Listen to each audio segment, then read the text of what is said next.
అంతర్జాతీయ కార్మిక దినోత్సవం మేడే సందర్భంగా బీఆర్ఎస్ అధినేత కేసీఆర్ కార్మిక లోకానికి శుభాకాంక్షలు చెప్పారు. ఉత్పత్తిలో భాగమై జాతి సంపదను సృష్టిస్తున్న కార్మికుల రెక్కల కష్టానికి వెలకట్టలేమని, వారి త్యాగం అసామాన్యమైనదని అన్నారు. మేడే స్ఫూర్తితో శ్రామికుల హక్కులను కాపాడుతూ రాష్ట్రంలో నాటి బీఆర్ఎస్ ప్రభుత్వం చేపట్టిన చర్యలు వారి జీవన భద్రతకు భరోసా పెంచిందన్నారు. పారిశ్రామిక అభివృద్ధిలో తెలంగాణను దేశానికి ఆదర్శంగా నిలబెట్టామన్నారు కేసీఆర్. సింగరేణి, ఆటో డ్రైవర్లు, ఫ్యాక్టరీలు సహా అసంఘటిత రంగాల్లో పనిచేస్తున్న శ్రామికులకు అన్ని రకాలుగా భరోసా కల్పించామన్నారు.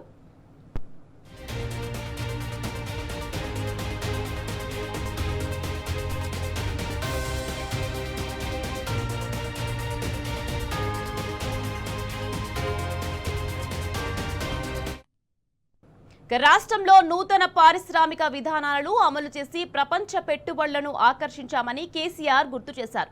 లక్షలాది మంది నిరుద్యోగులకు ఉద్యోగ, ఉపాధి అవకాశాలను కల్పించామన్నారు.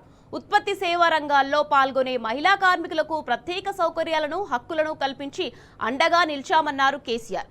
కార్మికుల సంక్షేమానికి చిత్తశుద్ధితో కృషి చేయడం ద్వారా మేడే స్ఫూర్తికి, ప్రపంచ కార్మిక లోక త్యాగాలకు మనం అందించే ఘన నివాళి అని కేసీఆర్ స్పష్టం చేశారు.